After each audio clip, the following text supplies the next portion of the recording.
ನಮಸ್ತೆ, welcome back to my YouTube channel. ಯಾರೆಲ್ಲ ಹೊಸದಾಗಿ ನನ್ನ ಚಾನಲ್ನ ನೋಡ್ತಾ ಇದ್ದೀರಾ ಸಬ್ಸ್ಕ್ರೈಬ್ ಮಾಡ್ಕೊಂಡು ನೋಡಿ. ಮೊದಲಿಗೆ ನಾನು ಇವತ್ತು ಮಾಡ್ತಾ ಇರ್ತಕ್ಕಂಥ ರೆಸಿಪಿಗೆ ತವನ ಸ್ಟವ್ ಮೇಲೆ ಇಟ್ಕೊಂಡು 1 ಸ್ಪೂನ್ ಎಣ್ಣೆನ ಹಾಕ್ಕೊಂಡಿದ್ದೀನಿ. ನಾನಿಲ್ಲಿ 3 ಮೀಡಿಯಮ್ ಸೈಜ್ ಈರುಳ್ಳಿನ ಉಪಯೋಗಿಸ್ಕೊಳ್ತಾ ಇದ್ದೀನಿ. ತುಂಬ ದಪ್ಪನೂ ಇಲ್ಲ, ಹಾಗಂತ ತುಂಬ ಸಣ್ಣನೂ ಕೂಡ ಇಲ್ಲ. ನೋಡ್ತಿದ್ದೀರಲ್ಲ, 3 ಈರುಳ್ಳಿನ ಕಟ್ ಮಾಡಿ ಇಲ್ಲಿ ಇಟ್ಕೊಂಡಿದ್ದೀನಿ. ಅದನ್ನು ಏನು ಎಣ್ಣೆ ಕಾದಿದೆ ಅದರೊಟ್ಟಿಗೆ ಸೇರಿಸ್ಕೊಳ್ಬೇಕಾಗತ್ತೆ.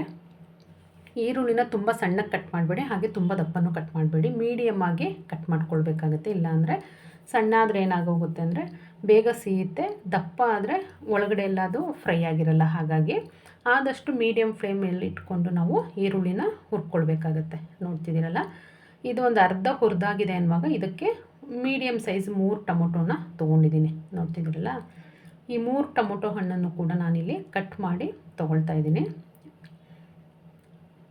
ಮೀಡಿಯಮ್ ಸೈಜಲ್ಲೇ ಕಟ್ ಮಾಡ್ಕೋಬೇಕು. ಇದನ್ನು ಕೂಡ ತುಂಬ ಸಣ್ಣಕ್ಕೂ ಮಾಡಬಾರ್ದು, ಹಾಗೆ ತುಂಬ ದಪ್ಪನಾಗಿಯೂ ಕೂಡ ಮಾಡಬಾರ್ದು. ಸಮವಾಗಿ ತೊಗೋಬೇಕು. ಈರುಳ್ಳಿ ಹಾಗೆ ಟೊಮೊಟೊ ಎರಡನ್ನೂ ಕೂಡ ಈಕ್ವಲ್ ಆಗಿ ಇಲ್ಲಿ ತೊಗೊಂಡಿದ್ದೀನಿ. ಇದನ್ನು ನೀಟಾಗಿ ಫ್ರೈ ಮಾಡ್ಕೋಬೇಕು. ಒಂದು ಅರ್ಧ ಸ್ಪೂನಷ್ಟು ಉಪ್ಪನ್ನು ಸೇರಿಸ್ಕೊಂಡು ನಾನಿಲ್ಲಿ ಫ್ರೈ ಮಾಡ್ಕೊಳ್ತಾ ಇದ್ದೀನಿ. ಟೊಮೊಟೊ ಬೇಗ ಮೆತ್ತಗಾಗುತ್ತೆ ಅನ್ನೋ ಕಾರಣಕ್ಕೆ ಉಪ್ಪನ್ನು ಸೇರಿಸ್ಕೊಂಡಿದ್ದೀನಿ ಇಲ್ಲಿ.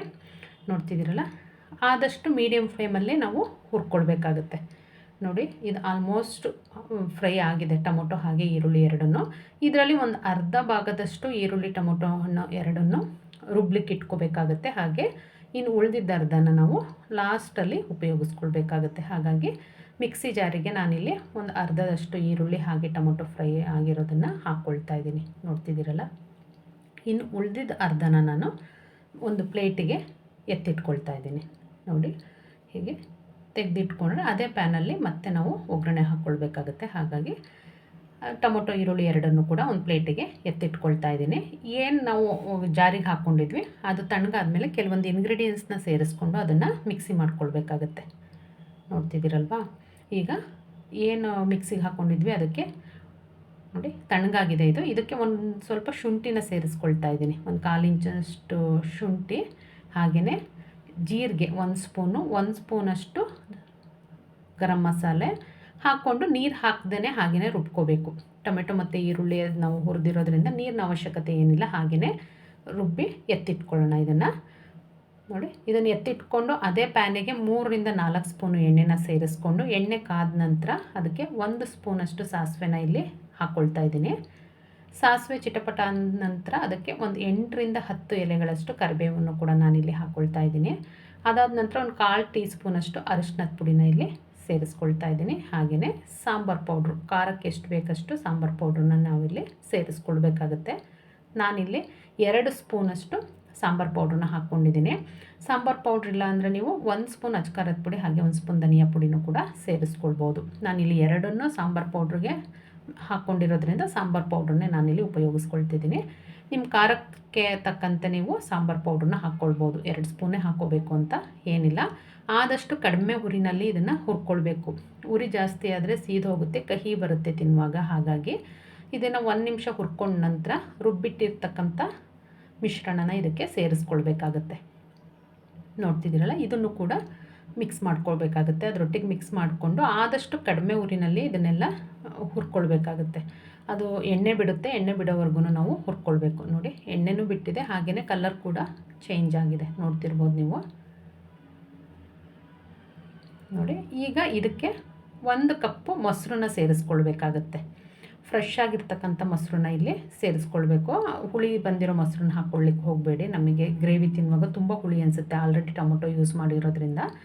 ಫ್ರೆಶ್ ಆಗಿರೋ ಮೊಸರನ್ನ ನಾವು ಬೀಟ್ ಮಾಡಿ ತೊಗೋಬೇಕಾಗತ್ತೆ. ಹಾಗೆ ತೊಗೊಳಕ್ಕೆ ಹೋಗಬೇಡಿ, ನೀಟಾಗಿ ಬೀಟ್ ಮಾಡಿ ಇದನ್ನು ಸೇರಿಸ್ಕೊಳ್ಬೇಕಾಗತ್ತೆ. ಇದನ್ನು ಏನು ಗ್ರೇವಿ ಇತ್ತು ಅದ್ರ ಜೊತೆಗೆ ನೀಟಾಗಿ ಮಿಕ್ಸ್ ಮಾಡ್ಕೊಳ್ಳಿ.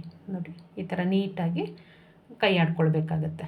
ಕಲರು ಚೇಂಜ್ ಆಗುತ್ತೆ, ಟೇಸ್ಟ್ ಒಳ್ಳೆ ಟೇಸ್ಟ್ ಕೊಡುತ್ತೆ ನಾವು ಮೊಸರನ್ನ ಯೂಸ್ ಮಾಡಿರೋದ್ರಿಂದ. ನೋಡಿ, ಎಲ್ಲ ಒಂದು ಕುದಿ ಬರೋವರೆಗೂ ಇದನ್ನು ಕಡಿಮೆ ಉರಿನಲ್ಲಿ ನೀಟಾಗಿ ಕುದಿಸ್ಕೊಂಡು ಏನು ಈರುಳ್ಳಿ ಮತ್ತು ಟೊಮೊಟೊನ ಎತ್ತಿಟ್ಕೊಂಡಿದ್ವಿ ಅದನ್ನು ಈ ಟೈಮಲ್ಲಿ ನಾವು ಸೇರಿಸ್ಕೊಳ್ಬೇಕಾಗತ್ತೆ. ಈರುಳ್ಳಿ ಟೊಮೊಟೊ ಎಷ್ಟು ಇಟ್ಕೊಂಡಿದ್ವಿ ಅಷ್ಟನ್ನು ನಾವಿಲ್ಲಿ ಹಾಕ್ಕೊಳ್ಬೇಕಾಗತ್ತೆ. ಹಾಕ್ಕೊಂಡು ನೀಟಾಗಿ ಗ್ರೇವಿಯೊಟ್ಟಿಗೆ ಮಿಕ್ಸ್ ಮಾಡ್ಕೊಳ್ಳಿ. ಇದಾದ ನಂತರ ಇದಕ್ಕೆ 1 ಸ್ಪೂನಷ್ಟು ಕಸೂರಿ ಮೇಥಿನ ಹಾಕ್ಕೊಳ್ತಾ ಇದ್ದೀನಿ.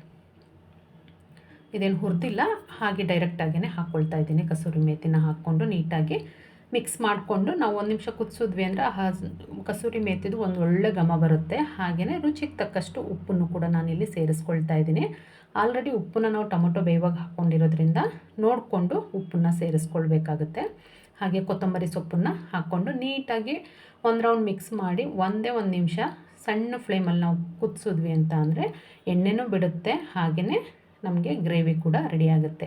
ಇದು ಅನ್ನ, ದೋಸೆ, ಚಪಾತಿ ಎಲ್ಲದಕ್ಕೂ ಒಂದು ಒಳ್ಳೆ ಕಾಂಬಿನೇಷನ್ನು. ನೋಡ್ತಿದ್ದೀರಲ್ಲ, ಟೇಸ್ಟ್ ಮಾತ್ರ ತುಂಬ ಚೆನ್ನಾಗಿರುತ್ತೆ. ಇದಕ್ಕೆ ತುಂಬ ತರಕಾರಿ ಎಲ್ಲ ಬೇಕು ಅಂತಲೂ ಏನಿಲ್ಲ. ಟೊಮೊಟೊ, ಈರುಳ್ಳಿ ಎರಡಿದ್ರೇ ನಾವು ಈಸಿಯಾಗಿ ಮಾಡ್ಕೋಬೋದು. ನೋಡಿ ಎಷ್ಟು ಚೆನ್ನಾಗಿ ಬಂದಿದೆ ಅಂತ ಹೇಳಿ. ತಿನ್ನಲಿಕ್ಕೂ ಕೂಡ ಅಷ್ಟೇ ರುಚಿಯಾಗಿರುತ್ತೆ. ನಾನಿಲ್ಲಿ ಚಪಾತಿಯೊಟ್ಟಿಗೆ ಸರ್ವ್ ಮಾಡಿದ್ದೀನಿ. ನೀವು ಅನ್ನಕ್ಕಾದರೂ ಮಾಡ್ಕೋಬೋದು, ಇಲ್ಲ ಗೀ ರೈಸ್ ಈ ಥರ ಅದಕ್ಕೂ ಒಂದು ಒಳ್ಳೆ ಕಾಂಬಿನೇಷನ್ ಇದು. ನೋಡಿ ನಾನು ಚಪಾತಿಗೆ ಮಾಡ್ಕೊಂಡಿರೋದ್ರಿಂದ ಚಪಾತಿಲಿ ತೋರಿಸ್ತಿದ್ದೀನಿ. ರುಚಿ ಮಾತ್ರ ತುಂಬ ಅಂದರೆ ತುಂಬ ಚೆನ್ನಾಗಿರುತ್ತೆ. ಒಂದು ಸಲ ಮನೆಯಲ್ಲಿ ಟ್ರೈ ಮಾಡಿ ಹೇಗೆ ಬಂತು ಅಂತ ಅಂದ್ಬಿಟ್ಟು ಕಮೆಂಟ್ ಮುಖಾಂತರ